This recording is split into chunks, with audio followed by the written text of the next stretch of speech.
Ok, aujourd'hui dans LVBN, toujours notre nouveau format dont je vous parlais en début d'année. On s'est dit qu'on allait faire quelques podcasts de temps en temps. Et donc notre deuxième podcast aujourd'hui avec Alex qui est là. Alors bienvenue Alex, merci d'être là. Donc on va parler un peu de ta vie, comment tu es devenu chrétien, etc. Qu'est-ce que tu fais depuis, etc. etc. Donc, pour ceux qui ne le savent pas, Alex est notre fils aîné.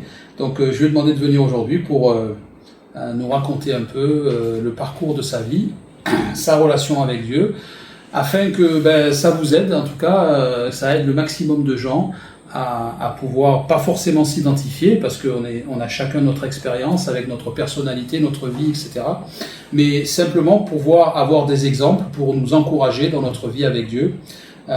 Et avancer dans notre relation avec lui aussi. Donc voilà, je vais commencer de la même manière que je l'avais fait avec Kyle. Il était une fois, tu étais devenu chrétien. Donc est-ce que tu peux nous raconter pourquoi tu as donné ta vie à Dieu, comment ça s'est fait, qu'est-ce qui s'est passé, etc., etc. Nous donner un peu le parcours de ton cheminement jusqu'au jour où tu as décidé de donner ta vie à Dieu. Ok. Du coup, on va reprendre depuis le début. Oui, pas de problème. Et puis, comme je disais, du coup, forcé d'aller à l'église. Par papa. Ouais, par papa. mais c'était une bonne chose parce que de la même manière qu'on force les enfants à aller à l'école, c'est pas une mauvaise chose. C'est vrai que je me rappelle, pardon de t'interrompre, je me souviens que quand vous étiez petit, tu devais avoir peut-être 5 ans ou 6 ans, et quand ça arrivait parfois où vous dites « Oh non, j'ai envie de rester à la maison aujourd'hui, je n'ai pas envie d'aller à l'église », et je vous disais « L'école, tu ne te poses pas de questions, il faut aller à l'école, c'est comme ça ». Et je disais « À l'église, c'est la même chose ». Ouais. Et du coup, forcé d'aller à l'église tous les dimanches. Bon, c'était pas comme ça tous les dimanches non plus, quand même. Non, pas tous les dimanches. Autant que les gens n'aient pas une vision où on vous traînait comme ça tous les dimanches. Et du coup, comme je disais, je croyais que Dieu existait parce que ça va de soi de voir la création. Je savais qu'il y avait un créateur derrière. Tu vois une maison, tu sais qu'il y a un architecte et un gars du bâtiment. Si tu vois un tableau, tu sais qu'il y a un peintre. Donc, comme je disais, pour moi, ça demande moins de foi de croire qu'il y a un Dieu qui a tout créé. Et je comprends peut-être pas forcément tout dans la manière dont il a fait, que de me dire autre chose, que de croire autre chose. C'est ce qu'il y a de... Ça tombe sous le sens. Ça tombe sous le sens. Je crois même que dans la Bible, ça dit seul le fou me dit qu'il n'y a pas Dieu. C'est vrai. Et donc du coup, voilà, juste aller à l'église. Je crois c'était quand peut-être 14 ans, j'ai invité Jésus dans mon cœur, ce qui n'a pas servi à grand chose. Tu vas nous expliquer la différence. On va en parler,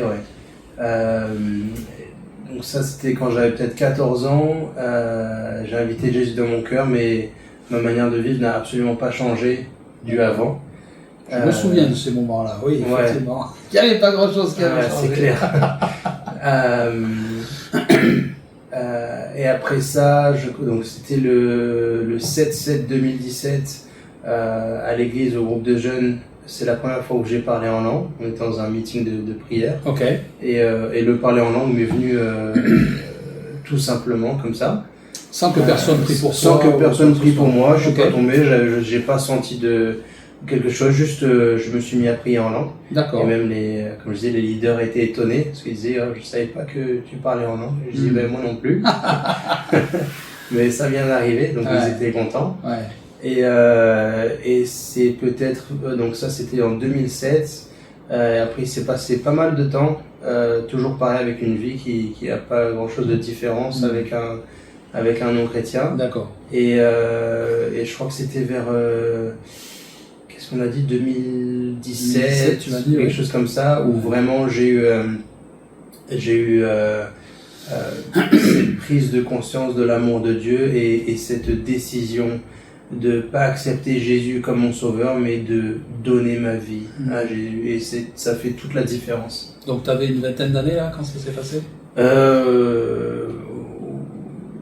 Non, j'avais peut-être 24 ans, 24 ans, quelque chose comme ça. Ok, early 20s donc. Ouais. Ok. Comment ça s'est passé ça par exemple? Comment ça s'est passé? Est-ce que tu as prié Dieu par exemple? Est-ce que tu lui as demandé quelque chose? Ou est-ce que ça s'est passé comme ça? C'est plutôt une révélation que tu as reçue ou J'étais sur mon lit et je devais être sur mon téléphone. Okay. Et j'ai senti cette pensée de me dire mets-toi à genoux et prie. Et je me suis mis à genoux et j'ai posé mon téléphone, je me suis mis à genoux, j'ai prié et j'ai décidé de donner ma vie à Jésus et de m'abandonner à lui. D'accord. Et c'est là où j'ai reçu tellement de paix, de joie et d'amour que pour la première fois là c'est à rigoler incontrôlablement, si c'est même un mot. Rire dans l'esprit, tu veux dire? Voilà. Ok. Et après me mettre à pleurer parce que je sentais tellement d'amour et de me remettre à rigoler alors que c'est quelque chose que j'avais jamais vécu. Okay. Je savais même pas que c'était possible ou quoi que ce soit. Non, ça m'est juste venu comme ça. Donc c'est pas quelque chose que tu as copié sur quelqu'un d'autre que tu as vu ailleurs. Absolument pas. Ok, d'accord. Ça c'est important. C'est important à dire. Ouais. D'accord. Et c'est à partir de ce moment-là que vraiment toute ma vie a changé. D'accord. Ouais. Ok. Donc ce jour-là, tu as rien demandé de spécial à Dieu. C'est juste que tu as obéi à une pensée que Dieu a mis en toi, quoi. Ce jour-là, je suis passé de j'invite Jésus dans mon cœur, donc j'incorpore Jésus dans ma vie. Ouais. Et en fait, c'est comme si je fais ma vie, j'ai mon sac à dos et j'ai mis Jésus dans le sac à dos et je le sors quand j'en ai besoin. Okay. Et je sais qu'il est toujours là, mais je le sors quand j'en ai besoin. Donc c'est un évangile qui me bénéficie, comment dire, à moi. Mais complètement, moi en étant complètement, j'allais dire, inutilisable par Dieu. Donc je suis passé de ça à vraiment avoir donné ma vie à Jésus et c'est plus mes intentions qui comptent, mais c'est vraiment chercher qu'est-ce que Dieu a prévu pour moi, qu'est-ce que Dieu veut, et en toute chose c'est difficile de trouver les mots français maintenant. Et oui, maintenant qu'on vient de faire la vidéo en anglais, on a tout en anglais dans la tête. C'est vraiment ce choix de m'abandonner à Dieu et de me soumettre, voilà. D'accord. Cette décision de me soumettre à toute chose que Dieu a prévue. Et c'est là qu'il y a vraiment eu un shift. Un gros shift, ouais. Ouais, d'accord. Donc là, tu es en train de nous dire que il y a deux expériences différentes qu'on peut avoir. C'est-à-dire où je vais inviter Jésus dans ma vie. C'est-à-dire que ça m'a l'air quelque chose d'un peu égoïste de la manière dont tu le décris. C'est-à-dire que je vais prendre Jésus pour tout ce qu'il va m'apporter finalement, mais moi je vais rien changer dans ma vie, quoi. Ouais. Voilà. Ça, il me semble que, alors sans vouloir incriminer personne, mais c'est malheureusement le style de vie de beaucoup de chrétiens qu'on voit aujourd'hui. C'est les gens qui prennent Dieu comme une machine à bénédiction et donne-moi ci, donne-moi ça, fais ci, fais ça, etc. quoi. Ouais. Donc c'est un peu la différence entre ça et peut-être quelqu'un qui va accepter de mourir à lui-même, quoi. Comme Jésus dit, celui qui veut me suivre, qui renonce à lui-même, qui porte sa croix et qui me suive, quoi. Et celui qui ne le fait pas n'est pas digne de moi. Et ouais. Est-ce que tu peux expliquer un peu la différence entre les deux pour les gens qui nous écoutent, pour savoir, par exemple, pour quelqu'un qui nous écoute, savoir où se positionner, dire ok, d'accord, j'entends qu'il y a deux manières de faire. Où est-ce que je suis moi, où est-ce que je me positionne par rapport à ça, comment est-ce que je peux voir dans quelle dans quel état je suis finalement. Quoi. Je pense que c'est mon avis personnel. Je pense pas que ça ait commencé d'une manière égoïste, mais je pense que c'est et encore une fois c'est juste une spéculation par observation, mais je pense que c'est parce que c'est le fait d'incorporer Jésus dans sa vie, c'est de loin le message majeur qu'on entend dans les églises maintenant. Plutôt que d'entendre donne ta vie à Jésus. C'est invite Jésus dans ton cœur, c'est Jésus qui vient et tu continues ta vie, mais il est là. Mais le fait de la repentance, de mourir à soi-même et de se soumettre à ce que Dieu, c'est pas une chose qui est beaucoup enseignée, je trouve. Je suis d'accord avec ça.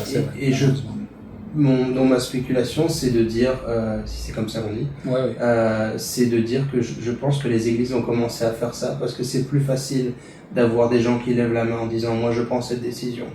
Quand on lui dit tout ce que tu as à faire c'est d'inviter Jésus dans ton cœur, plutôt que de lui dire c'est toi qui donnes ta vie à Jésus. Mais tu t'abandonnes quoi. Voilà, mais le truc c'est que ça change pas le game. C'est vrai.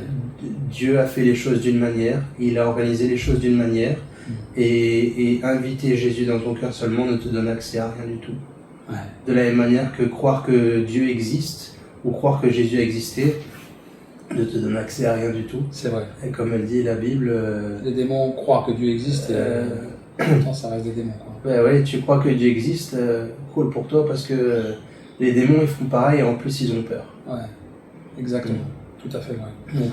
Donc c'est vraiment un point important ça, et ce jour-là donc tu es rentré dans ce processus. Est-ce que c'est un processus ou est-ce que c'est quelque chose qui flippe dans ta vie ou vraiment c'est tac, c'est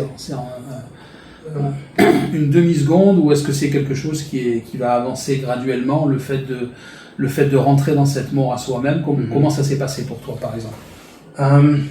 C'est une décision. Donc c'est tout de suite. C'est important ça. D'accord. C'est une décision, donc c'est tout de suite. C'est l'équivalent de prendre le train. On s'entraîne pas à prendre le train.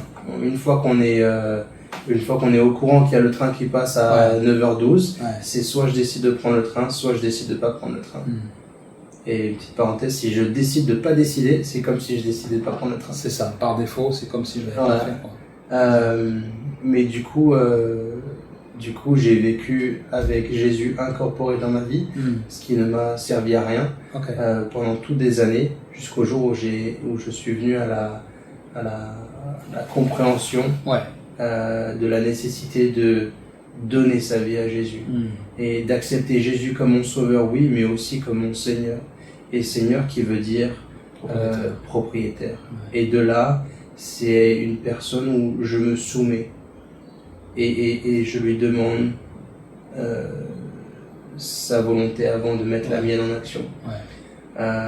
Et de là, tout change. Et c'est pas un sacrifice finalement, c'est quelque chose que je fais joyfully, avec joie. C'est quelque chose que je fais avec joie. Après, ça donne. En fait, c'est-à-dire que tu. La chair, elle aime pas, c'est sûr. Mais tu sacrifies quelque chose qui.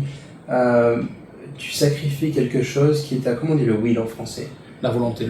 Voilà, c'est ça en fait. C'est Dieu te demande de sacrifier ta volonté personnelle et de faire passer la sienne avant la tienne. C'est quelque chose qui est un petit peu, qui pourrait paraître dur à faire parce que suivre sa propre volonté, c'est quelque chose qui nous amène à des fois beaucoup d'erreurs, mais c'est quelque chose qu'on a fait depuis des années. Du coup, il y a un sentiment de confort parce que c'est ça avec quoi on est, c'est ce à quoi on est habitué. Ça devient notre identité quelque part. Exactement. Mais le truc c'est que quand tu choisis de plus suivre ta volonté, mais tu t'intéresses premièrement à la volonté de Dieu et tu choisis de te soumettre à la volonté de Dieu en toute chose, il n'y a aucune erreur. Et il y a peut-être au début un petit changement, une petite petite adaptation émotionnelle, si je peux dire. Mais la décision, elle est instante. Et les bénéfices sont quasi instants aussi. Instantanés.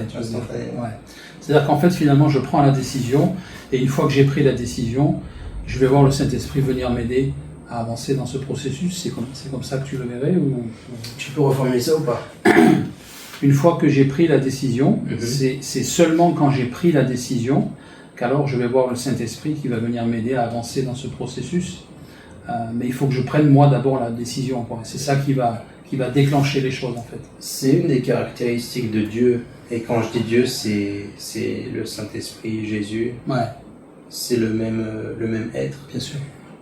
C'est qu'il fait rien sans que tu l'aies laissé. C'est ça. C'est-à-dire qu'il rentrera pas tant que si jamais toi tu ouvres la porte. Si tu ouvres pas la porte. Si je n'exprime pas mon désir. Choix. Ouais. C'est pour ça que tu donnes aucun accès à Dieu dans ta vie par incorporer Jésus dans ta vie. C'est comme si tu lui disais, tiens, mets-toi là, assieds-toi sur cette chaise et reste là, bouge pas. Quand j'ai besoin de toi, je t'appelle. Ouais. Et du coup, c'est assez égoïste quand même. C'est égoïste. Mais du coup, il y a une différence entre non, reste dehors, mets-toi sur la chaise et je t'appelle quand j'ai besoin. Et non, vraiment entre. Non seulement entre, mais regarde ce qu'il y a. Dis-moi ce qui va pas. Dis-moi ce qui a changé. Sois libre, Saint-Esprit, coupe les mauvaises branches et fais comme chez toi. Et c'est en fait, c'est pas quelqu'un d'inconnu que tu. C'est comme si tu laissais rentrer le propriétaire, celui qui connaît tout et qui sait le mieux. Ouais. Et du coup, tu lui donnes le libre champ.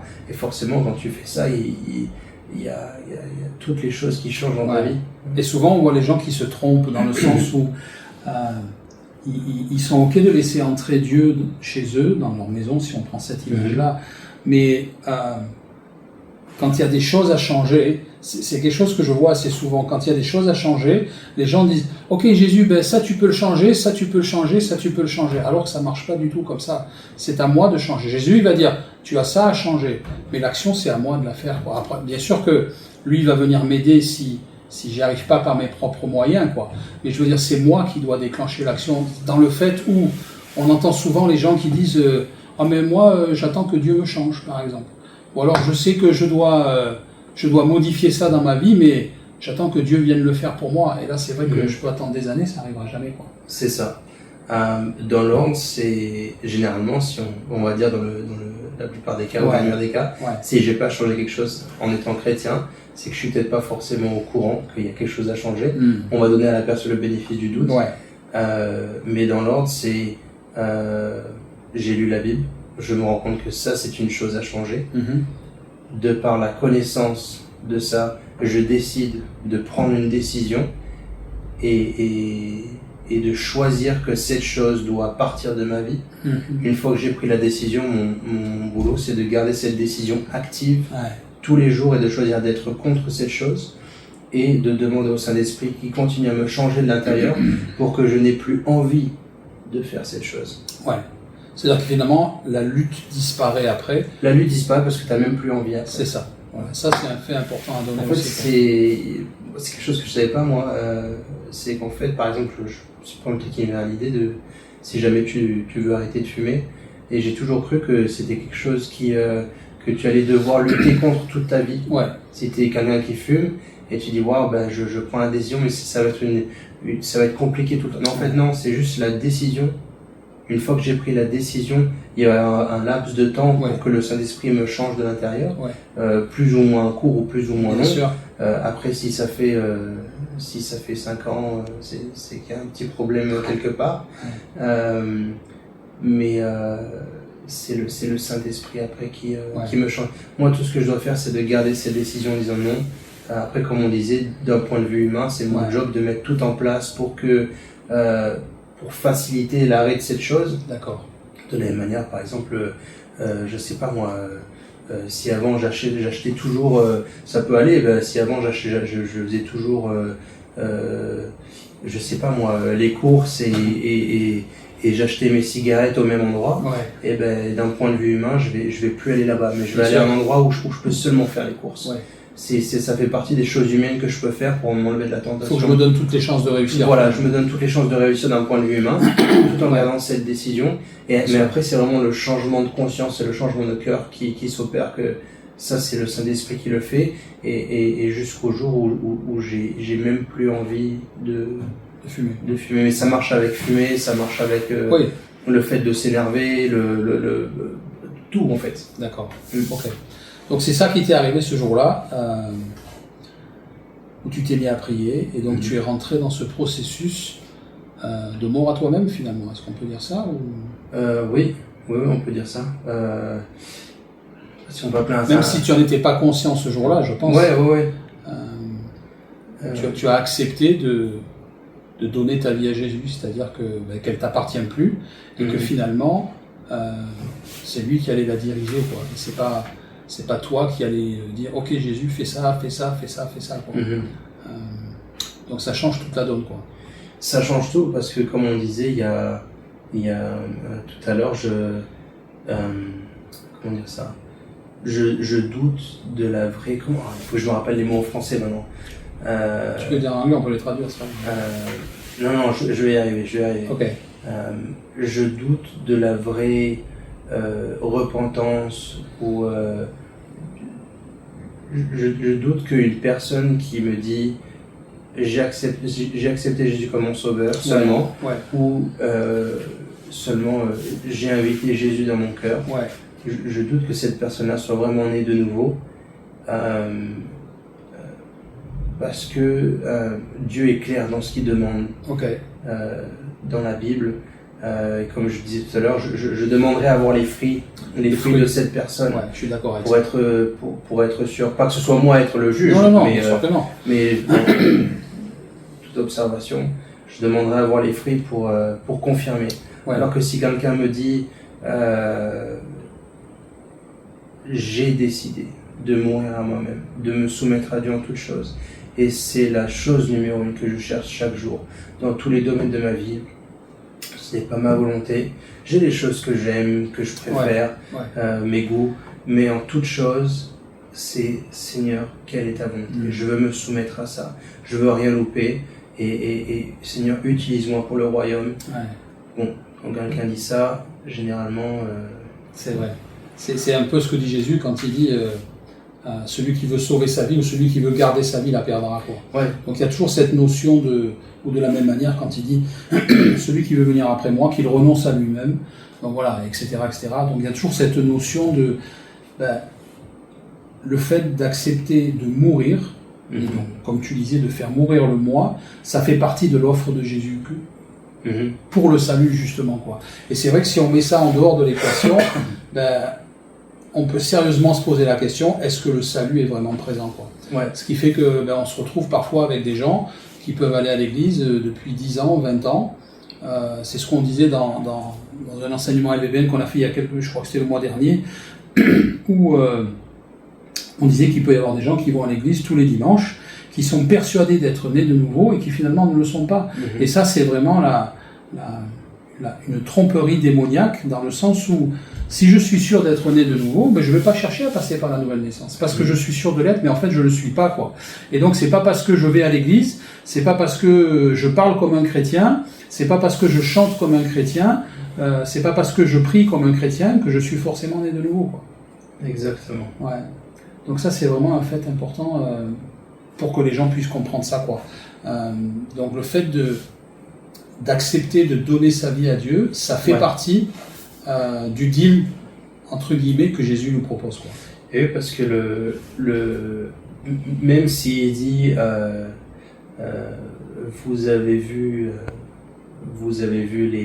les démons partir, vous avez vu les morts se réveiller, soyez heureux plus parce que votre nom est dans le livre de vie. Exactement. Ça fait toujours partie de... Je viens de perdre mon fil. J'allais dire quelque chose et je viens de le perdre. Ça m'arrive souvent, tu vas le rattraper. On parlait de...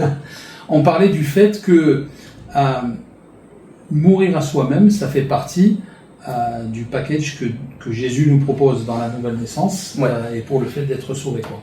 Parce que si tu meurs pas à toi-même, tu es inutilisable par Dieu. Ça, c'est un point important.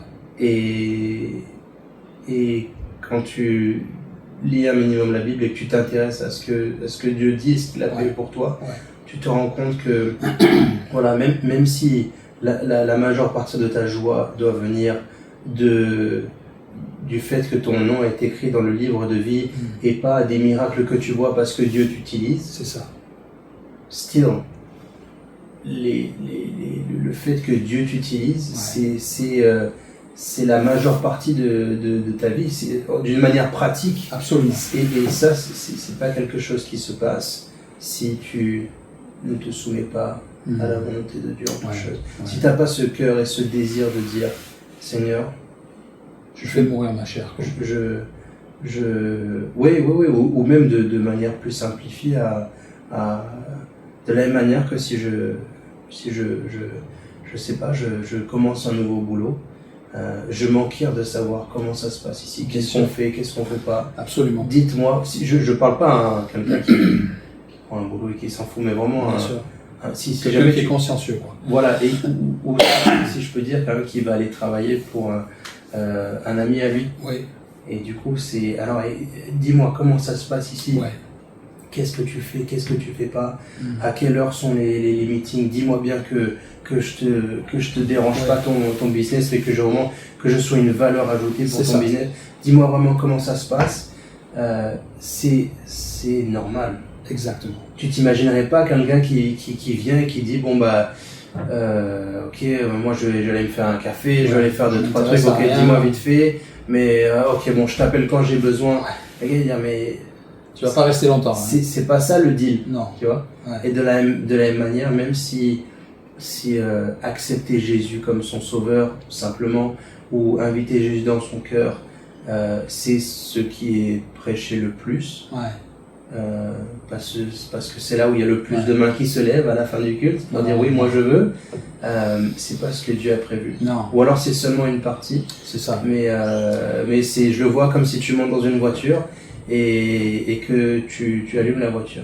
Génial, mais si tu n'embrayes pas et que tu mets pas la première, tu n'allumes pas. C'est vrai. Les deux parties vont ensemble. Absolument. Je me rappelle, tu prenais cet exemple dans la vidéo qu'on vient de faire en anglais, où tu disais que quand Dieu a donné les 10 commandements et les 613 lois, c'est pas ça qui pouvait enlever le péché, malgré qu'il y avait des sacrifices, etc. Et que ce sacrifice était sur les animaux, justement, mais c'est pas ça qui allait supprimer le péché.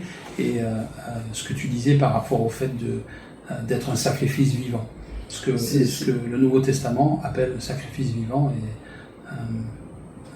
qu'est-ce que tu peux dire par rapport à ça? C'est que c'est la suite logique des choses, que une fois que le péché est rentré, plusieurs temps après, Dieu a donné les 10 commandements et les 613 lois. Et il a dit, ça c'est mon standard de perfection, c'est ce que vous avez besoin de suivre si jamais vous voulez être avec moi. Bien sûr, personne ne pouvait le suivre. Bien sûr. Et il dit, si jamais tu en loupes un, c'est comme si tu les loupes tous. Et ce que tu mérites pour ça, c'est la mort, c'est la séparation éternelle avec Dieu.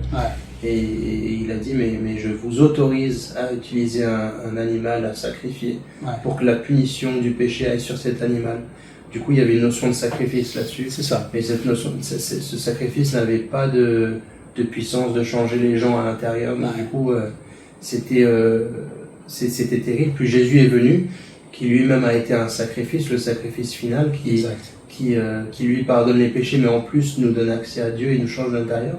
Et de la même manière que Jésus s'est sacrifié pour nous, Dieu nous demande de se sacrifier pour lui. C'est ça. Mais sauf que nous, c'est pas d'une manière où on se tue, c'est une manière où je sacrifie ma volonté et le moi en fait. Et de la même manière que pour prendre une situation pratique, au lieu de dire je veux aller vivre là, je veux faire ce job là, je veux me marier avec cette personne, je veux acheter même des choses, moi je sais que j'applique ça dans quasiment tout, je veux acheter cette voiture, c'est ok, déjà je m'arrête, je fais un pas en arrière, c'est Seigneur, sur toutes ces choses tu as ta volonté, je te demande de me communiquer ta volonté, qu'est-ce que tu as prévu pour moi, je peux pas me permettre de louper le coche. Bien sûr. Seigneur, montre-moi ce que tu as prévu, guide-moi dans chaque décision et que ta volonté soit faite dans ma vie comme elle est dans le ciel. C'est ça. Et ça, c'est une attitude qui non seulement change tout, qui est moi qui a celui qui fait ça, c'est une vie épanouie, et qui en plus te permet d'être utilisable par Dieu. C'est ça. Finalement, il faut faire les choses avec joie, dans le sens, ça me fait penser où, lorsque la Bible parle, quand il y a des sacrifices de bonne odeur, où Dieu apprécie, c'est-à-dire que finalement, c'est pas le tout d'être un sacrifice vivant, mais il faut pas faire les choses forcées ou faire les choses avec joie. Ça me fait penser à Paul qui dit que tout ce qui n'est pas le fruit d'une conviction est un péché. C'est-à-dire que si je vais faire les choses en me mordant les lèvres, par exemple, j'ai pas envie, mais bon, je le fais quand même parce que c'est écrit ou parce que Dieu l'a dit, finalement, il vaut mieux rien faire parce que je pêche si je fais ça, quoi.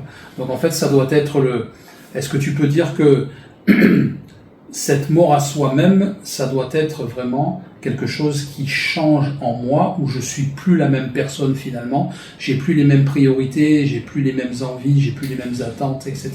Je pense que la différence, c'est si jamais j'accepte Jésus comme mon sauveur, ou si j'invite seulement Jésus dans mon cœur, il n'y a aucune notion de repentance, et il n'y a aucune notion de changement de l'intérieur, il n'y a pas de fruit. J'ai pas changé d'avis. Il n'y a pas de fruit. Du coup, dans ma vie de chrétien, avec Jésus incorporé dans ma vie, je peux devenir, je peux être au courant, arriver à devenir au courant de certaines choses que je dois changer. D'accord. Mais du coup, comme j'ai pas la puissance de l'esprit en moi, qui vit en moi pour me changer, c'est très, comment on appelle ça en français? Pas embêtant, mais presque énervant. Parce que du coup, c'est agaçant, voilà, parce que je fais tout presque à contre-cœur. Okay. Du coup, je suis au courant qu'il faut que ça change, mais du coup, j'ai pas envie. Alors que si déjà le départ, j'ai donné ma vie à Jésus, j'ai accepté Jésus comme mon sauveur et comme mon Seigneur. C'est ça. Donc, comme on dit, c'est-à-dire qu'il est le propriétaire de ma vie. Il est le propriétaire de ma vie et je me soumets à toute chose. Donc de là, j'ai le Saint-Esprit qui vit en moi. Et par définition, il y a une notion de repentance dans ma vie. Changer sa manière de penser. Donc je change ma manière de penser, donc je me calque sur ma manière de penser. Par la lecture de la Bible, je suis au courant des morales et des valeurs de Dieu. De la morale de Dieu. De la morale de Dieu, et c'est comme ça qu'on dit. On dit pas vraiment ça, mais on va dire sa manière de penser. Sa manière de penser et c'est les valeurs de Dieu. Et je choisis de me calquer à ça. Ou les valeurs morales plutôt, pardon. Voilà. Et je choisis de me calquer à ça. Et du coup, c'est génial, j'ai perdu le fil. Pardon. Oups. Non, il n'y a pas de mal. Mais du coup, parce que j'ai choisi de faire ça, le Saint-Esprit habite en moi, il me change de l'intérieur. Et du coup, de la même manière que celui qui a incorporé Jésus dans sa vie, mais qui n'a aucun effet de quoi que ce soit. Qui n'est pas rentré dans la morale. Voilà. Là, c'est la mort à soi-même. Du coup, c'est le Saint-Esprit qui me change de l'intérieur. Et du coup, comme cette personne, on devient tous les deux au courant de ce qu'il faut changer, mais cette personne va le faire à contre-cœur et bien souvent ne va peut-être même pas y arriver. Bien sûr. Alors que là, je vois ce qui a changé. Je prends cette décision de le changer parce qu'il y a une notion de repentance et parce que de base, Dieu dit change et moi je dis, Dieu tu dis, moi je me soumets.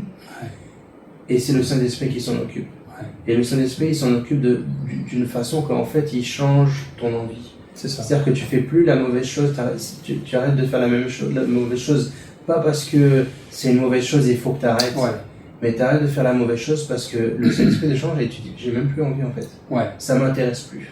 C'est finalement la différence entre l'obéissance et la transformation. C'est-à-dire où je fais les choses par obéissance. Et là, c'est pas une bonne chose parce que je suis pas forcément d'accord. C'est un peu comme un soldat. On va pas lui demander son avis. Son supérieur, il va lui donner un ordre, il le fait. Content ou pas content, il obtempère, il doit le faire. Et tandis qu'une transformation, c'est je le fais parce que ça correspond à qui je suis, quoi. Voilà. Mais si j'obéis à Dieu à contre-cœur, il faut quand même se poser des questions, quoi. Bien sûr. Parce qu'il y a une différence entre obéir à Dieu à contre-cœur, et dans ce cas-là, l'obéissance, non, c'est pas super de faire comme ça. C'est ça.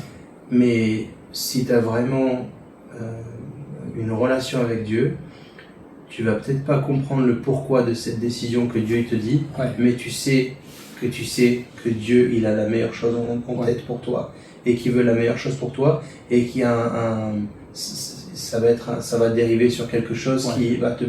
qui va bénéficier aux autres et Ouais. et donc du coup de là, il y a une différence entre dire j'obéis à contre-cœur Ouais. et je comprends peut-être pas forcément toute l'ampleur de cette décision qui me paraît bizarre, Ouais. mais Seigneur, je sais que tu as la meilleure chose en tête. Et mon cœur est aligné avec toi et je choisis de me soumettre Ouais. volontairement à ça. Parce que j'ai le paramètre confiance qui rentre en jeu là. Oui, confiance, bien sûr. D'accord. Donc du coup, confiance qui me permet de dire je comprends pas, mais je fais parce que je te fais confiance. Quoi. Oui, exactement. Ouais. Comme un enfant ferait confiance à un parent qui le met en sécurité verbale. Ouais, C'est pas bien sûr. qui le rassure. C'est ça, absolument. Ouais, bon, c'est un vaste sujet, c'est très Ouais. intéressant. Donc, si on revient à ce qui t'était arrivé dans ta chambre où tu as donné, où tu as volontairement donné ta vie à Jésus, donc c'est dans ce processus dans lequel tu es rentré, quoi. Et donc, suite à ça, je sais plus si c'est suite à ça ou pas, mais un jour, tu as décidé de faire une école biblique. C'est ça. Donc, comme je dis à Kyle, tu n'as pas décidé de faire l'école de papa, ce qui était très bien d'ailleurs. D'ailleurs, je crois que, comme tu me disais dans la vidéo en anglais, elle était peut-être pas encore prête, l'école LVBN Act, je me souviens plus. Parce qu'il y a combien 6 ans, 7 ans que tu as fait REMA, c'est ça 8 ans. Donc 8 ans. Donc tu es allé au REMA Bible School de Kenneth Hagin. C'est ça. Alors, pourquoi tu as décidé de faire ça? Qu'est-ce que ça a changé dans ta vie d'une manière pratique? Qu'est-ce qui fait qu'un jour tu as décidé? Est-ce que tu t'es levé le matin, tu as dit OK, je vais faire l'école biblique? Est-ce que c'est Dieu qui t'a dit de le faire? Comment ça s'est passé? Non, je crois que j'étais toujours dans cette dynamique de vie où j'avais seulement accepté Jésus comme mon sauveur. OK. Où j'avais seulement invité Jésus dans mon cœur. Donc c'était avant cette fameuse... Voilà, exactement. OK. Donc en fait, sur les 3 ans d'école biblique, concentré sur 2 ans, ça c'est ce moment-là, de ce changement s'est passé vraiment au milieu. Et je crois que ça a commencé à l'église, ils faisaient des annonces pour ça. Et tu m'avais suggéré quelques fois que ça serait bénéfique pour moi de le faire. De faire l'école biblique. Et il me semble que je m'étais inscrit avec la comment on dit, la volonté ou... Pas la volonté, mais dans l'optique. Avec je perds les mots. Avec une manière de penser, de me dire pourquoi pas, ça sera bénéfique. Oh, ok, d'accord. Voilà, effectivement. Avec une pensée dans ce genre-là. Ouais. Et puis du coup, je m'y suis mis. Et cette décision s'est passée vraiment au milieu. Okay. Donc entre les 2 années. D'accord. Donc tu t'es inscrit en me disant pourquoi pas, ça va être bénéfique. D'accord. Ok. Donc tu vois pourquoi pas quoi. Pourquoi pas. Oui, c'est aussi une bonne motivation. Donc tu t'es inscrit à cette école biblique. À cette époque, tu étais en cours en classe, c'est ça? D'accord. Et donc c'était jusqu'à 1h de l'après-midi ou un truc comme ça? Ouais, midi ou 1h de l'après-midi, je crois que c'était environ. Et donc tu avais un job l'après-midi, c'est ça? C'est ça. D'accord. Alors qu'est-ce que ça a changé d'une manière pratique pour toi, cette école biblique? L'école biblique en général plutôt. Comme je disais, l'effet majeur de l'école biblique, c'est que ça m'a mis dans un endroit où j'entendais parler de Jésus tout le temps. Chaque jour en tout cas. Donc tu baignais dans le truc. Tu baignes et tu t'imprègnes de ça tous les jours, jusqu'au moment où ça a commencé à me donner l'envie d'en connaître plus sur Dieu par rapport à ce que je savais déjà. D'accord. Ouais. Donc c'est une autre approche de ce qu'on peut avoir en général, parce que bien souvent, les gens qui vont dans une école biblique, ils décident d'y aller, ils se disent ok, je veux aller dans cette école biblique parce que peut-être je veux faire ça plus tard, ou je sens que Dieu me dit d'aller à l'école biblique. Toi c'était pourquoi pas quoi finalement. Ouais. Donc on voit que c'est aussi une autre approche pour entrer dans une école biblique qui est pas forcément mauvaise, en tout cas. Moi je pense pas que ça soit forcément mauvais. En tout cas, le résultat de tout ça dans ta vie, il n'est pas mauvais du tout, absolument pas, bien au contraire. Donc, juste pour montrer aux gens que finalement,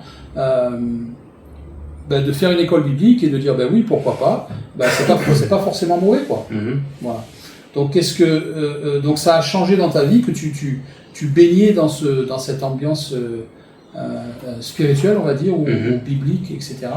Alors je suppose que ça t'a appris, alors bien sûr même, je me souviens quand on faisait ces réunions d'études bibliques le soir quand vous étiez petit en famille, ça vous a donné un certain savoir par rapport à la Bible, etc.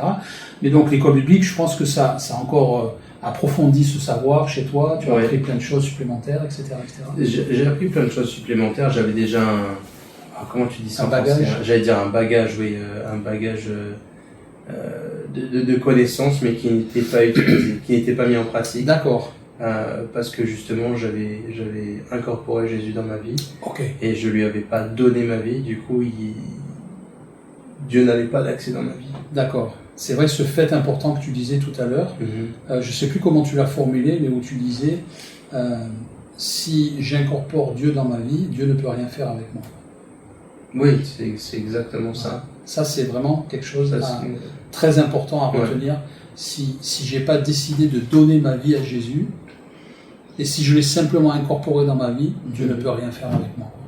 Ouais, parce que c'est la nature de Dieu en fait. Ouais. C'est la nature de Dieu de ne pas s'imposer. Ouais. Et Dieu respectera toujours notre libre choix. Ouais, c'est vrai. Et si je n'ouvre pas la porte et que je lui dis pas viens et change ce qui a changé. Et il reste derrière. Et il reste derrière. Waouh. Ça, c'est vraiment un point hyper important pour moi. Ouais. Et donc, quand tu as fini cette école biblique, donc tu as fait 3 ans, c'est ça? Ouais, 3 ans condensés, je crois qu'on dit. Condensé, ouais. En 2. D'accord, ok. Et donc, quand tu es sorti de l'école biblique, est-ce que tu t'es dit, ok, je vais faire ci, je vais faire ça, ou parce que c'est vraiment une question qui revient souvent, les gens qui vont dans des écoles bibliques, quand ils ont fini, ok, ben, il y a l'après-école biblique, qu'est-ce que je fais? Est-ce que je vais, je sais pas, travailler pour un ministère? Est-ce que je vais retourner au job que j'avais avant? Est-ce que je vais retourner à ma vie d'avant, etc. Ou alors est-ce que Dieu me montre autre chose? Donc comment ça s'est passé pour toi? Comment dire? Comme on disait tout à l'heure, c'est une question qui peut se poser avant de commencer l'école biblique. Ouais. Mais si tu finis l'école biblique et tu te poses encore la question, oh ben zut, alors c'est fini, qu'est-ce que je vais faire? Ouais. C'est qu'il y a eu un problème. T'as loupé quelque chose. C'est qu'il y a quelque chose que tu as loupé. Ouais. Ouais. Parce que l'école biblique, elle est là pour te donner un temps où tu te consacres à Dieu. Ouais. Et tu apprends à connaître Dieu, bien sûr tous les sujets, à connaître Dieu, l'autorité spirituelle, la foi et tout ça. Ouais. Et dans le but, c'est je dédie ce temps pour apprendre à connaître Dieu et me mettre en place pour que je sois utilisable par Dieu. Ouais. Et le fait d'être utilisable par Dieu, il fait que grandir tout le temps. Okay. Et quand tu finis le collège biblique, tu auras peut-être une question à te poser, des questions sur le fait de, si jamais tu dois aller quelque part ou au niveau du travail. C'est deux questions qui sont légitimes à se poser.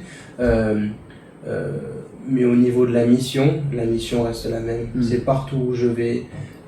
Spread the gospel. Je réponds l'évangile, je parle aux gens, j'ai un œil pour voir si les gens ont besoin, ne serait-ce que physiquement. Et je propose de l'aide. Toujours pareil, c'est une dynamique qui est infaisable si jamais j'ai incorporé Jésus dans ma vie. D'accord. Et donc finalement, on peut dire que l'école biblique, c'est comme un outil, quoi. Et l'école biblique sera dans ma vie ce que je vais en faire. Exactement. C'est vrai que ça me rappelle, j'ai vu quelques personnes qui parfois s'étaient inscrits dans des écoles bibliques de renommée internationale, de super grands ministères, etc. Et j'ai vu des gens qui sont sortis exactement comme ils sont rentrés, quoi. Dans le sens où ils n'étaient pas plus transformés, ils n'avaient pas changé leur manière de penser. Alors, ok, ils avaient peut-être un peu de savoir en plus de manière théorique, mais c'était tout, quoi. Donc finalement, l'école biblique, comme je dis souvent, c'est pas magique. L'école biblique sera dans ma vie ce que je vais en faire, quoi, ce que je décide qu'elle fasse dans ma vie, quoi. Et ça, c'est un point aussi important à souligner, dans le sens où l'école biblique ne va pas me mettre un coup de baguette magique sur la tête et me transformer, quoi. C'est une attitude de cœur à avoir par rapport envers Dieu qui va changer les effets de l'école biblique sur moi. Ce qui va faire si l'école biblique va avoir un effet positif ou si je vais en ressortir comme je suis rentré. Et alors, qu'est-ce qui a changé dans ta vie d'une manière pratique, par exemple? Est-ce que tu faisais des choses que tu faisais pas avant, après ton école biblique, par exemple, parce que tu avais acquéri, voilà, ça doit être quelque chose comme ça. Ouais. Désolé si c'est pas ça. Certaines connaissances, etc. Dans la vidéo qu'on a fait en anglais, tu parlais de où tu priais pour les gens, tu avais des paroles de connaissance pour les gens, etc., etc. Comment ça s'est passé, ça? Ok. Donc je dirais quand je suis passé de toutes ces années à avoir invité Jésus dans mon cœur, Ouais. à avoir pris conscience que waouh, inviter Jésus dans mon cœur, ça n'a jamais été ce que Dieu a demandé, ce qu'il a prévu. D'accord. Mais c'est vraiment de donner sa vie à Dieu et de se soumettre à lui en toutes choses. Ouais. Faire mourir le moi, passer par une mort Voilà. soi-même, quoi. C'est voilà, de choisir de se soumettre à la volonté de Dieu avant la mienne. En toute D'accord. chose. Quand je suis passé à ça, il y a eu deux effets principaux. Le premier, c'est le bénéfice que moi j'ai reçu en moi, le changement qui a commencé à s'opérer en moi. D'accord. Et la deuxième chose, c'est au niveau pratique de ce que je faisais avec ma vie. Ok. Qu'est-ce que tu faisais au niveau pratique? Ok. Au niveau pratique, comment je pourrais dire ça? Au niveau pratique, c'est je deviens au courant? Non, on dit pas je deviens au courant, c'est en anglais ça. Je suis au courant. Je suis au courant, voilà, que Dieu a besoin de moi, de se servir de moi pour l'avancement de son royaume et pour les autres qui sont pas encore rentrés dans cette nouvelle naissance. Il y a une bonne nouvelle qui a besoin d'être prêchée, il y a des malades qui ont besoin d'être guéris, et tout ça, et du coup Dieu a besoin de moi pour faire ça. Et du coup, après avoir vraiment donné ma vie à Jésus, j'ai décidé aussi de me soumettre sur ce domaine-là en disant Seigneur, il n'y a pas de si c'est ce que tu as prévu, non, ça c'est pour tout le monde, je lis bien, c'est clair que c'est ce que tu as prévu pour le chrétien de base. C'est la base du chrétien, c'est là où je vais, je réponds l'évangile, j'aide les gens, on aide, prier pour les gens. Donc du coup, j'étais un conducteur je conduisais des camions à l'époque.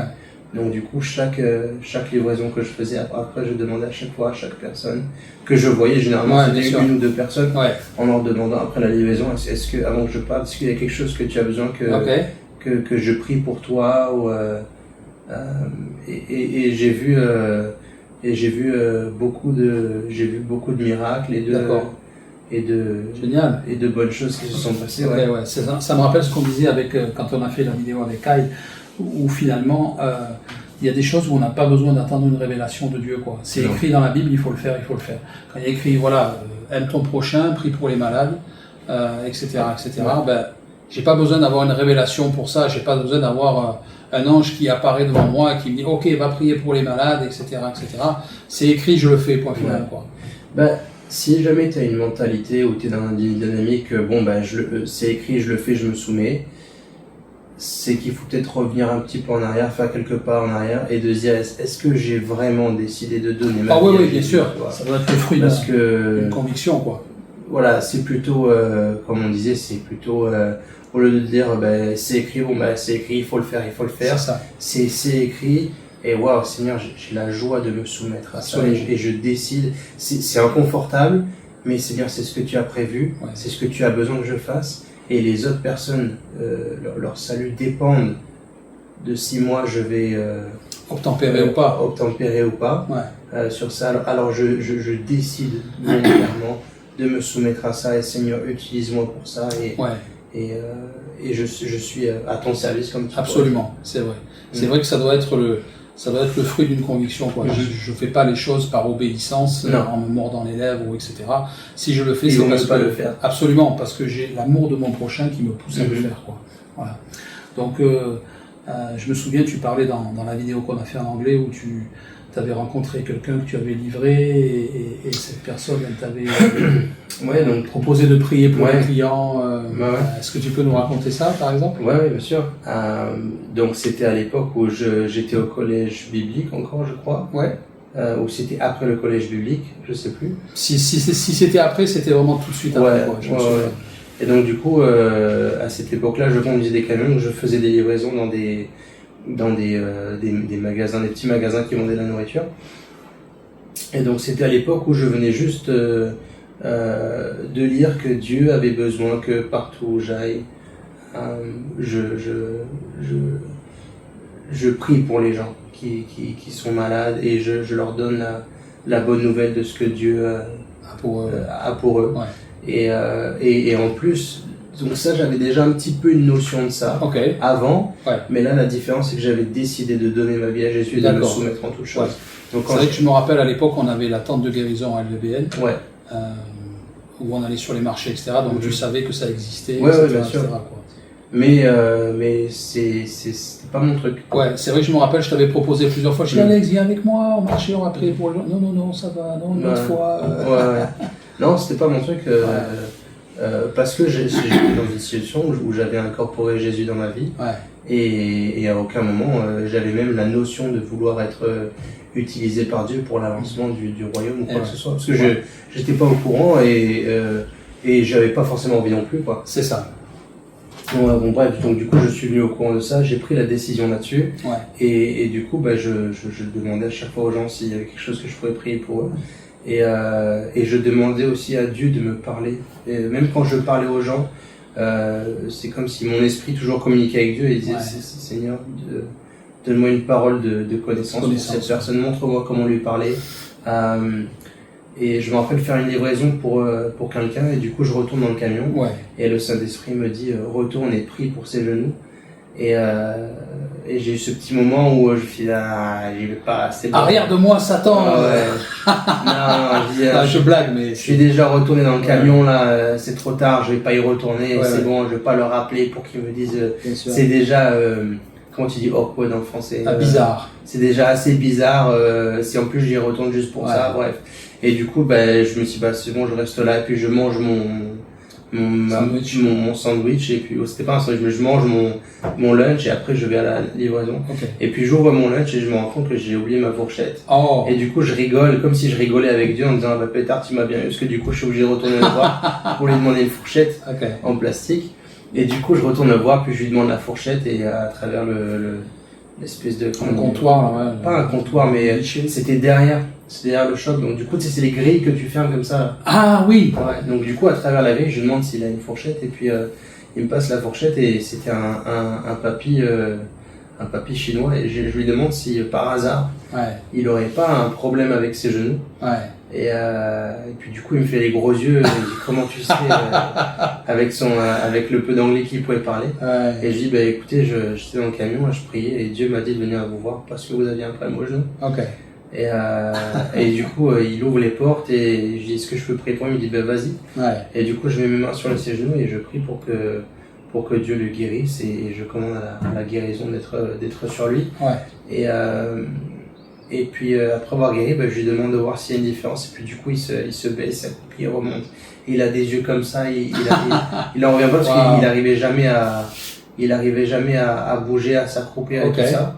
Et du coup il est tellement content qu'il retourne dans le shop, il va appeler les gens qui travaillent là-bas et sa femme. Donc ils viennent vers toi, à l'arrière vers moi. Et puis du coup j'ai pu leur annoncer la bonne nouvelle, et leur dire pourquoi j'avais fait ça, et que c'était normal, et que Dieu les voulait en bonne santé. Bien sûr. Et du coup la femme était tellement contente qu'elle m'a demandé de revenir les samedis matins. D'accord. Donc du coup j'y suis retourné pendant 3 samedis matins. Pendant quelques heures j'allais là-bas, il m'a mis une petite table avec un petit signe qui disait, je crois que c'était dans les lignes de est-ce que vous avez besoin de prière pour quelque chose, ou est-ce que vous avez besoin d'être guéri de quelque chose. Et du coup j'ai été retourné pendant 3 samedis, et du coup même la dame elle prenait les clients par la main et elle les amenait à moi. Elle te les amenait pour que tu pries pour eux. Alors que pour moi c'était pas du tout une situation confortable. Ouais. C'était pas ma zone de confort du tout, Ouais. du tout. Ouais. Et comme je disais tout à l'heure, je me rappelle arriver le premier samedi, tout en train, j'étais tellement presque stressé, content Content d'y aller. une soumission volontaire, content d'y aller. Je savais que je faisais de la bonne chose, mais pétard. Petite appréhension. C'est chaud quand même, Ouais. parce que. Quand on commence, oui, c'est Ouais, vrai. ouais. C'est vrai. Mais parce que si jamais tu vois quelqu'un et que tu lui demandes, il a pas d'attente. Ouais. Mais là, il y a quand même un signe à côté en disant, est-ce que donc sous-entendu, si tu as besoin, je prie pour toi et t'es guéri. Voilà, quoi, t'es exactement. guéri. On se met un peu sur la Voilà. sellette, quoi. Voilà, exactement. Et je me rappelle prier tout ça et j'arrive dans le parking comme j'ai dit tout à l'heure et puis je priais, puis je regardais au ciel, puis c'est comme si j'avais une vision où je voyais des milliers d'anges de partout. Waouh. Qui était là avec moi. Comme si le ciel était rempli d'anges. Quand j'ai vu ça, ça m'a donné tellement de joie. C'est clair.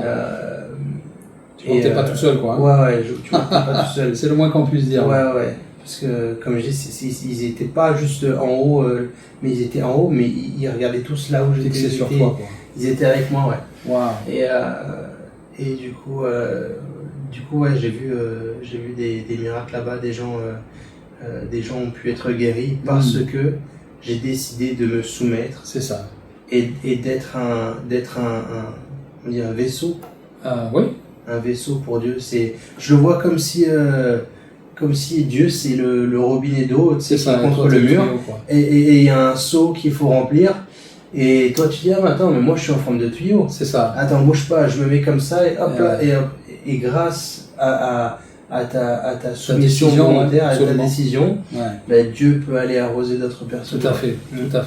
Puis finalement, on s'aperçoit que il n'y a rien d'exceptionnel à faire ça, quoi. Alors, c'est un petit peu, ça peut être un petit peu, je sais pas dans tous les cas, mais ça peut être un petit peu déstabilisant émotionnellement quand tu commences. Mais quand ça fait un petit moment que tu le fais, et en fait, tu te rends compte que c'est quelque chose que plus tu fais, et plus tu te rends compte qu'en fait, c'est rien, et c'est juste normal. Exactement. Et qu'il n'y a rien de... La première personne pour qui tu vas prier, tu vas peut-être te dire, waouh, plus tard, c'était la folie, c'est énorme et tout ça. Ouais. Et puis après, plus tard... ça devient un style de vie, quoi. Tu vas mettre de l'essence, tu remplis, tu vois le caissier, Dieu te donne une parole pour ce gars, tu pries pour lui. Ça. Il est guéri ou quelque chose où il sent qu'il est rempli de paix et tu sors de là, tu dis merci Seigneur pour l'honneur de pouvoir être utilisé Absolument. par toi et même plus merci pour cette personne. Mais ça va, mais c'est plus quelque chose où tu te dis waouh c'est énorme. Tu deviens plus au courant des bénéfices pour la personne. Absolument. Que waouh, tu t'enlèves toi de l'équation. Voilà. Tu es plus dedans. C'est vrai qu'après finalement c'est ce que Jésus nous dit de faire, quoi. Je veux dire, il n'y a rien d'exceptionnel à faire ça. Je veux pas le minimiser non plus, bien sûr, mais il n'y a rien d'exceptionnel à faire ça, quoi. Et c'est vrai que je me souviens dans une église où on était par un moment où moi j'aimais bien quand on arrivait là le dimanche. Ce qui était génial, c'est que vous auriez pu aller voir n'importe qui dans l'église en me disant tiens, cette semaine j'ai prié pour 3 personnes qui étaient guéries, etc. On vous aurait pas dit oh wow, mais t'es un super chrétien. Non, pas du tout. C'était oh ok, super, génial, bon ben c'est bien, quoi. Mais c'est juste la vie chrétienne normale, sans diminuer la chose et sans le minimiser, bien sûr, mais sans non plus en faire un truc je suis un super chrétien parce que je fais ça. Non, je suis un chrétien normal, quoi. En fait, t'es juste un chrétien qui fait ce que Dieu lui demande. C'est ça. C'est exactement. Moi, j'ai toujours cette image. C'est comme si. C'est comme si tu as quelqu'un qui ouvre un restaurant et il vient juste de l'ouvrir et tout ça. Et il te demande de toi. Il doit partir en vacances et il te demande de toi de venir et de t'occuper du restaurant pendant le temps qu'il est parti. Le gars qui vient, qui s'occupe du restaurant et qui s'occupe des clients, qui s'occupe que tout. T'as pas le cookie, nécessairement la nourriture à cuisiner, tout ça, mais juste t'assurer que tout se passe bien et de faire attention et que le management il soit bien et opérationnel. Exact. Et ben, quand le gars il revient, il te dit mais c'était juste normal en fait. Absolument. C'était juste normal. Il n'y avait rien d'exceptionnel. Et presque j'imaginerais pour quelqu'un qui a incorporé Jésus dans sa vie et qui a jamais été utilisé par Dieu et qui monte et Dieu il va lui dire si tant est que cette personne, on va dire si tant est que cette personne soit sauvée, mais Dieu va dire attends mais je t'ai mis là pendant 85 ans. Le but c'était que je puisse agir à travers toi. C'est ça. C'était marqué clairement dans la Bible. Absolument. Si jamais tu m'avais recherché dans les relations, je te l'aurais révélé encore plus. Je t'ai mis là pour un but précis. Absolument. Et toi, tu t'es juste occupé des affaires du monde et un jour, tu as prié une prière pour dire Seigneur, j'avoue que j'ai péché, je t'accepte comme mon sauveur, tu vois. Mais exact. Je me dis waouh. Et à l'inverse du côté positif, moi j'aimerais que je l'aimerais pour moi, mais imagine-toi ça demande juste de se soumettre à la volonté de Dieu en toutes choses et non seulement de s'y soumettre, mais en plus de la rechercher tout le temps, la rechercher, de s'y soumettre. Et si tu fais ça, tu vois des gens tous les jours, que ce soit à la station-service, que ce soit, il y a toujours des gens à qui parler et Dieu va te donner un œil pour ces gens, pour les voir, même si tu les cherches pas. Et un jour tu finis ta course, tu montes et tu es avec Dieu et Dieu te tient autour de toi et tu vois une foule et Dieu te dit tiens, tous ces gens-là ils sont là parce que tu m'as écouté. Bon et fidèle serviteur. Voilà. Entre dans la joie de ton maître. Mais voilà, mais ces gens-là ils sont là parce que tu as décidé de... j'allais dire grâce à toi, mais... Non, c'est grâce à Jésus, bien évidemment. Bien, oui, mais c'est... Parce que j'ai accepté de prendre la décision de le faire, j'ai accepté de répondre présent quand Dieu a cherché des gens. Parce que quand je t'ai appelé, tu as répondu présent et tu t'es mis dans une dynamique où tu étais ouvert à ce que j'allais te dire. Absolument. Là, regarde, ces gens-là, ils sont là grâce à toi. Ça devient un style de vie finalement, et ça me rappelle même, je ne sais pas si tu te souviens, je sais plus où on était une fois, mais on allait prendre le lunch quelque part et on est descendu de voiture et il y avait une voiture qui était devant nous et les gens descendent de voiture et je crois qu'on voit cette dame qui descend, je sais pas si tu te souviens, et d'une manière évidente, elle boitait, elle avait un problème à la jambe. Et donc c'est devenu, il y avait un réflexe, je me rappelle, on s'est regardés tous les deux et je t'ai dit bon, tu y vas ou j'y vais quoi. C'était le truc évident à faire. Il n'y avait pas de se poser la question est-ce qu'on va prier pour elle, mais c'était tu vas ou j'y vais. Et je me rappelle, tu m'as dit oh, vas-y papa, j'y suis allé, voilà, j'ai prié pour elle, elle était guérie et voilà. Donc tout ça pour montrer que ça devient un style de vie quoi. Et c'est tellement un plaisir. Voilà, et il n'y a plus le truc oh est-ce que je prie pas, et si il n'est pas guéri, etc. Ok, ben s'il n'est pas guéri, c'est pas grave. Hein. Si tu vas pas, c'est sûr qu'il n'est pas guéri. Voilà. Absolument, tout à fait vrai quoi. Ça c'est vraiment hyper important quoi. Ça m'est déjà arrivé je me rappelle une fois où j'ai fait la livraison et j'ai su retourner parce qu'il me semblait que Dieu m'avait dit que la personne avait un problème, je sais plus à l'épaule ou un truc comme ça. Autant c'est déjà arrivé que je me rappelle ou demander au gars. Non, c'est ça. J'avais eu une parole où Dieu me dit que la personne avait un problème à l'épaule. Je retourne, je demande au gars et je lui dis, et je sais que ça paraît une question bizarre, mais j'étais en train de prier et Dieu me dit que tu as un problème à l'épaule. Et le gars me regarde droit dans les yeux et il me dit, j'ai pas de problème à l'épaule. Et là, j'ai dit, putain, pourtant est-ce que j'ai dit, vous pouvez pas demander aux autres gars, il y avait 2-3 gars qui étaient, et j'ai dit, vous pouvez pas demander aux autres gars. Et du coup, il y avait peut-être 3-4 gars, il va les voir, et il y a un mec costaud qui revient et dit ouais, moi j'ai mal à l'épaule. Ok. Et je dis pétard. Il me dit c'était lui donc. Ouais, et du coup c'était lui. Et du coup il revient, il dit ouais, quand je vais à la gym, je peux pas, j'ai mal à l'épaule et tout ça. Et je me dis waouh, ben heureusement que c'était pas pour rien. Du coup j'ai prié pour lui tout ça. Tu t'es pas laissé intimider. Non. Mais je suis sûr que ça a déjà dû m'arriver une fois où j'ai demandé est-ce que vous auriez pas ça et les gens m'ont dit non. Bien sûr, ça paraît. Et je dis tout simplement pas de problème, excusez-moi de vous avoir dérangé, j'étais en train de prier et j'ai cru que Dieu me disait ça sur vous. Mais les gens sont touchés de toute façon. Bien sûr. Je veux dire, même quand on prie pour les gens, et je dis c'est arrivé à tout le monde, hein, je veux dire, faut pas se leurrer. Moi, ça m'est arrivé plein de fois, ou ça m'arrive encore, malheureusement parfois, où je prie pour les gens sont pas guéris.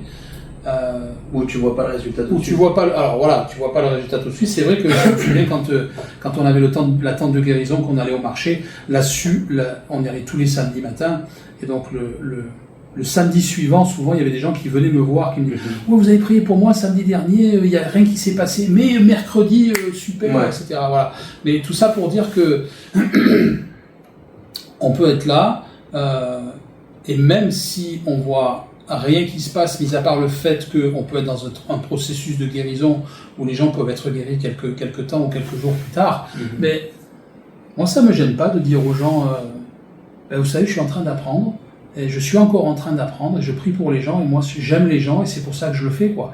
Mais même si les gens ne sont pas guéris, ils sont quand même touchés, qu'on s'intéresse à eux, qu'on leur témoigne de l'amour, etc. Bien sûr. Quoi. Donc, c'est jamais un échec, quoi. Non. Ouais. Mais c'est quelque chose de normal qui est demandé par Dieu. Absolument. C'est pas quelque chose de fou, quoi. Et puis finalement, si j'ai peur que la personne ne soit pas guérie, c'est parce que j'ai trop d'importance sur moi-même, quoi. On sait que j'accorde trop d'importance sur comment les gens vont me voir sur ma personne. Absolument. Mais ça fait partie des choses où de la mort à soi-même. C'est ça, la mort à soi-même règle le problème. Ouais, et de dire Seigneur, c'est une décision active qui doit être faite et je dirais presque renouvelée chaque jour parce que tu vas avec Dieu, tu vas à contre-courant par rapport au monde. Absolument. Donc du coup, il faut tout le temps réajuster. Mais c'est juste la décision qu'il y a à prendre. Mais le plus tu le fais, le plus c'est normal. Mais comme on disait, tout revient à cette différence entre inviter Jésus dans notre cœur et décider de donner notre vie à Jésus. Et comme on disait, c'est important de bien réaliser aussi que Dieu il fait pas le job pour moi, quoi. Non. C'est-à-dire si c'est pas moi qui vais déclencher la mort de mon moi, bien sûr qu'une fois que j'ai déclenché ça, j'ai exprimé mon libre choix, le Saint-Esprit vient m'aider, bien évidemment. Mais tant que je fais pas ça, tant que je décide pas de déclencher les choses, il n'y a rien qui se passe. C'est vrai que souvent on entend les gens dire « Oh, ok, je veux bien mourir en moi-même, mais j'attends que Dieu vienne tuer ma chair. » Mais ça se passera jamais, ça. Donc c'est vraiment un fait important à comprendre. Alors finalement, est-ce que, pour ceux qui nous écoutent, qui veulent avancer, qui veulent enraciner leur relation avec Dieu, est-ce que tu aurais 2-3 conseils à donner, pratiques, que tu n'as pas donné dans tout ce que tu as déjà dit? C'est vrai qu'on a couvert déjà un sujet de manière assez large, quoi. Qu'est-ce que tu pourrais dire aux gens qui disent « Ok, Alex, qu'est-ce que tu peux me dire sur le fait de pouvoir enraciner ma relation avec Dieu, de pouvoir plus faire les choses par obéissance à contre-cœur, mais être transformé et faire les choses parce que je deviens, quoi. Pas faire les choses pour faire, mais faire les choses parce que je deviens, quoi, finalement. Au niveau du changement de l'intérieur dans le monde, c'est je suis au courant. Je deviens au courant de ce que je dois changer. Je prends la décision active de me soumettre à Dieu et de vouloir changer cette chose. Je mets tout ce que je peux en pratique d'une manière humaine pour faciliter ce changement. D'accord. Et je demande donc j'ai ma part à faire aussi. Bien sûr. Et je demande au Saint-Esprit de me changer de l'intérieur. Donc en fait, moi je prends la décision, je mets en œuvre ce que je peux mettre en œuvre d'une manière pratique, comme on a dit par exemple pour l'exemple des cigarettes. Et c'est le Saint-Esprit qui me change de l'intérieur. Mais ça va changer d'une manière où en fait le Saint-Esprit me change et j'ai plus envie de faire cette chose. Et comme tu disais sur la chose où j'insisterai le plus, c'est vraiment de se soumettre à Dieu et de chercher sa volonté en toute chose. C'est d'avoir je dirais ça avant toute chose, en priorité, avant de, je sais qu'il y en a beaucoup qui se diraient, moi mon but c'est de lire la Bible 2 heures par jour, ou de prier au moins une demi-heure par jour, ou de faire ci. Moi, mon but, c'est d'aller prier pour les malades parce que je sais qu'il faut le faire. Ouais. Moi, j'ai la priorité, c'est hâte-toi à prendre cette décision de vouloir te soumettre à Dieu. Et c'est tout le temps, en fait, c'est en permanence, c'est Seigneur, quelle est ta volonté pour ci, quelle est ta volonté pour ça. Je veux me soumettre à toi, que ta volonté soit faite dans ma vie, comme elle est dans le ciel. Et lave-moi, coupe-moi les branches mortes. Saint-Esprit, change-moi de l'intérieur pour que je devienne plus comme toi. Ouais. Rends-moi utilisable. Moi je suis prêt à être utilisé. C'est ça. Je me mets à disposition. Rends-moi utilisable. Sers-toi de moi. Que je sois un vaisseau pour le royaume de Dieu. Ouais. C'est de cette décision-là. Tout cool. Ok. Tout cool. Ok. Wow. Après, c'est juste une histoire de lire, d'être au courant de ce qu'il faut faire ou des choses C'est ça. pour se calquer sur les Ouais. valeurs de Dieu. Ouais. Mais ça serait vraiment le conseil à donner, quoi. le conseil à... Ça me fait penser à ce passage qui dit Submit to God, resist the devil and flee from you.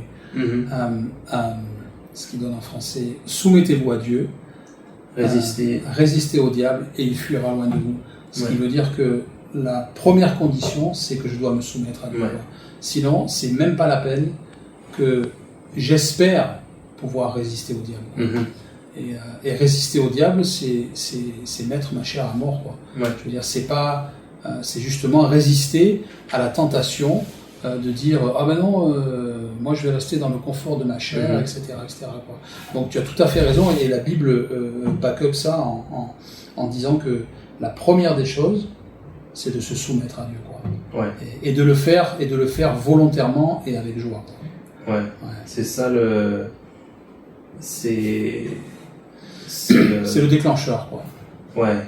Et comme on disait tout à l'heure, c'est avec il y a des choses, peut-être le temps de prière qui, par exemple, si je parle pour moi, avec les bébés, ou avec, c'est vrai que maintenant t'as une famille, le business et tout ça chamboule voilà, des donc choses. des fois il y a des choses qui sont chamboulées. Il faut réadapter, bien sûr. Le temps de prière qui est modifié, ou la lecture de la Bible qui va être plus être là pendant un petit moment.